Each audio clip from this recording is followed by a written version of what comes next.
not every comic book inspired movie can be super. Welcome to WatchMojo, and today we'll be counting down our picks for the top 10 upcoming superhero movies that might suck. Before we begin, we publish new content every day, so be sure to subscribe to our channel and ring the bell to get notified about our latest videos. For this list, we'll be looking at forthcoming comic book films that have given us cause to fear for the worst. Be it because of the studio's track record, a troubled development or production, or simply because they don't seem very good on paper. These are the superhero movies that have us worried. Number 10, Shazam. Shazam. Wait, for real? Say, okay! Shazam? We have to hand it to Warner Bros. They're nothing if not tenacious. Despite repeatedly failing to find their footing with the DC cinematic universe, they refuse to give up. Of all their efforts though, Shazam definitely feels the oddest. Pushing back hard against the grim and gritty tone set by Zack Snyder, Shazam has an overtly kid-friendly vibe to match that candy-colored superhero outfit. It's crazy, right? What are your superpowers? Superpowers, dude? I don't even know how to pee in this thing. The teaser trailer looks promising, with a zany tone reminiscent of live-action kids movies of the 80s and 90s like The Goonies and Home Alone. That being said, some worry that the basic premise will wear thin over a feature-length running time. Oh, hey, what's up? I'm a superhero. Number 9, Spawn. We hope this pans out, but given the quality of the original Spawn movie, we have our doubts. Academy Award winner Jamie Foxx has been cast as the lead in this long-gestating film. Add Jeremy Renner as Twitch Williams and you've got one seriously promising cast. So, why the concern? Well, it's being made on a small budget, but that's no big deal, right? The first Deadpool movie was made on a small budget too. Yeah, maybe by superhero standards. I know, right? Deadpool had a modest budget of $58 million. Spawn is reportedly working with just $10 million. How do you do Spawn's world justice on a budget like that? The fact that Spawn's creator Todd McFarlane is directing also has us concerned, as his only other directing experience is a handful of music videos. You're lying. If I'm lying, I'm dying, which would be kind of redundant. Number 8, The Batman. 20 years in Gotham, Alfred. We've seen what promises are worth. How many good guys are left? How many stayed that way? There's arguably no upcoming film that better represents the tumult of the DC universe than this one. At first, we were getting a Ben Affleck directed film with him in the leading role. It was set to hit theaters in 2018. Now, Affleck has stepped down as director and there's doubt and confusion as to who will wear the cowl, with rumors that the film will focus on a younger caped crusader. Director Matt Reeves seemingly took the script back to page 1 and is now promising a side of Batman from the comics that we've rarely seen on film, the world's greatest detective.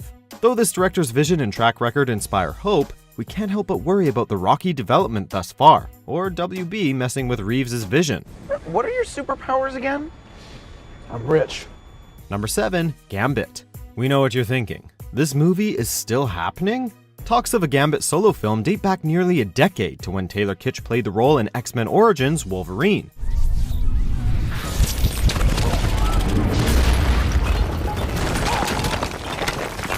Unfortunately for fans of this card-tossing mutant, the development process has gone just about as badly as possible.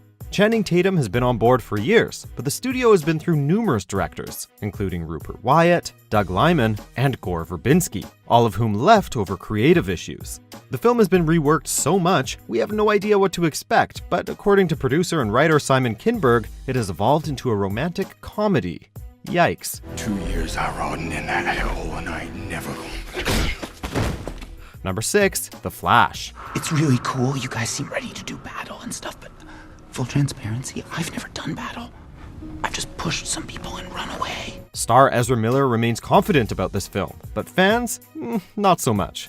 As of 2018, the year the film was originally set to be released, The Flash's standalone movie is set for a 2021 release date. Names associated with the film have included Phil Lord and Chris Miller, Seth Grahame-Smith, Greg Berlanti, Rick Famuyiwa, even Robert Zemeckis. While the film was originally called Flashpoint, that title has been called into question recently, though The Hollywood Reporter's Boris Kitt clarified that the name change doesn't necessarily mean the film won't be an adaptation of the 2011 storyline. With John Francis Daley and Jonathan Goldstein set to direct, The Flash may finally be on track, but we're worried about how many hands have already been involved in shaping the film. Number 5, Hellboy. If there is ever an end in this forever war, It will be because of you and your strong right hand. To be quite frank, this is a reboot that we weren't ready for. Sure, Guillermo del Toro's Hellboy films performed rather modestly at the box office, but they were a beautiful and unique take on a truly one-of-a-kind character. Fans wanted a third film with Perlman to make it a proper trilogy. With that being said, we tried to approach this reboot with an open mind. Stranger Things' David Harbour feels like a great choice for the role, and the involvement of Hellboy creator Mike Mignola inspired hope. Unfortunately, the test screenings reportedly went very poorly. And while Harbour looks great in costume, the poster's tagline of Legendary AF has us worried about the overall tone. Number 4, Birds of Prey and the fantabulous emancipation of one Harley Quinn. The hell's wrong with you people? We're bad guys. It's what we do. DC films supposedly in development come and go with the seasons, but this Harley Quinn spin-off seems to have stuck. The ever-excellent Margot Robbie returns as Harley Quinn, and we're hoping that she'll really shine with some better material to work with. The addition of Mary Elizabeth Winstead as Huntress certainly inspires confidence, as does Rosie Perez as Renee Montoya. Honestly, we'd like nothing more than to see this female-led film succeed, especially if it introduces Batgirl, but we're worried about how it's been fast-tracked. Also, indie filmmakers like Kathy Yan, with only one great feature film under their belt, have failed with big-budget superhero blockbusters before. Here's hoping she can avoid Josh Trank's mistakes. Say that again? Number 3, The New Mutants. Have you ever experienced anything you'd consider abnormal?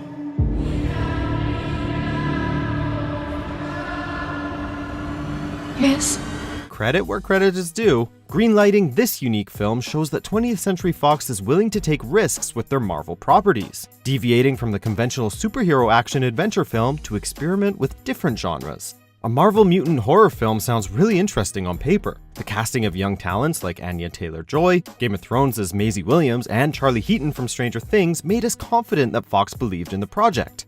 Then, the first trailer dropped and things went sideways. The film's release was delayed over a year, and major reshoots were ordered.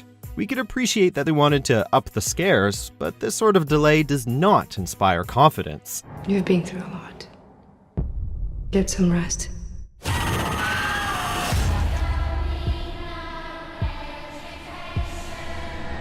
Number 2, Suicide Squad 2. What, we some kind of Suicide Squad?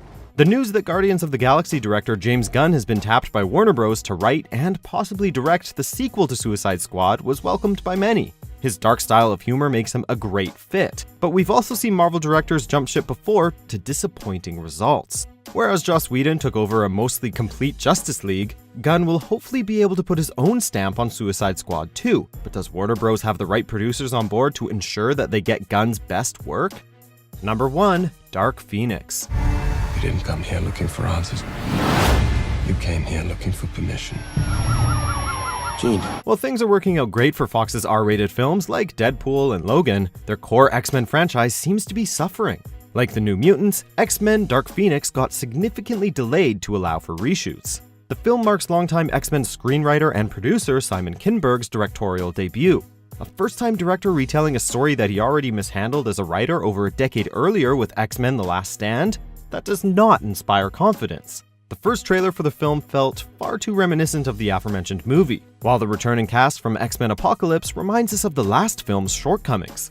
This Phoenix risks being dead on arrival. I've seen evil. And I'm looking at it now. Do you agree with our picks? Check out these other great clips from WatchMojo and be sure to subscribe and ring the bell to be notified about our latest videos.